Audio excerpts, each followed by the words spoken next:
السلام علیکم ورحمۃ اللہ وبرکاتہ۔ میرا آج کا وظیفہ ہے رزق کی تنگی کا۔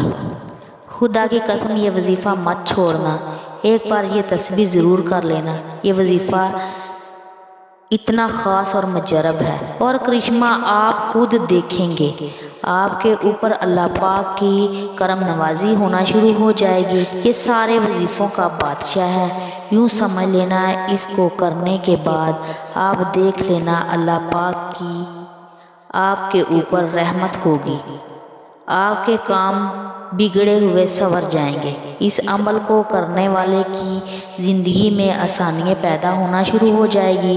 اس عمل کو کرنے والے کی زندگی سے مشکلیں ختم ہونا شروع ہو جائیں گی۔ اس وظیفے کو کرنے والے کے تمام بگڑے کام بننا شروع ہو جائیں گے۔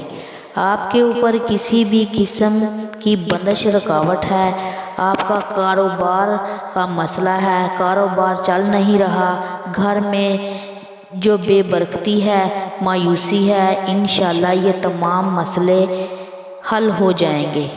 اکثر ایسا ہوتا ہے کچھ لوگوں نے آپ کے اوپر نظر لگائی ہوتی ہے اور آپ سے حسد کیا جاتا ہے، جس کی وجہ سے آپ کی زندگی میں مشکلیں آنا شروع ہو جاتی ہیں۔ اور ایک وجہ یہ بھی ہو سکتی ہے کہ آپ کے گناہوں کی کثرت کی وجہ سے آپ کی زندگی میں مشکلیں آنا شروع ہو جاتی ہیں۔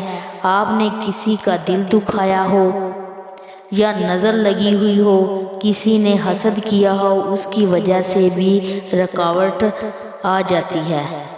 پھر انسان کی زندگی میں مایوسیاں آنا شروع ہو جاتی ہیں، کسی کام میں دل نہیں لگتا، مقصد میں کامیابی نہیں ملتی۔ تو اس عمل کو کرنے کے بعد انشاءاللہ آپ کے اوپر ہر طرح کی رکاوٹ ٹوٹ جائے گی اور آپ کی زندگی میں خوشیاں آ جائیں گی، جو بھی آپ کی حاجت پوری ہو جائے گی۔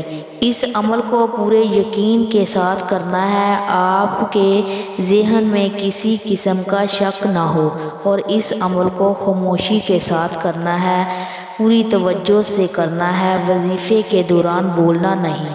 اس عمل کو مرد، عورت، بوڑھے، بچے سب کر سکتے ہیں۔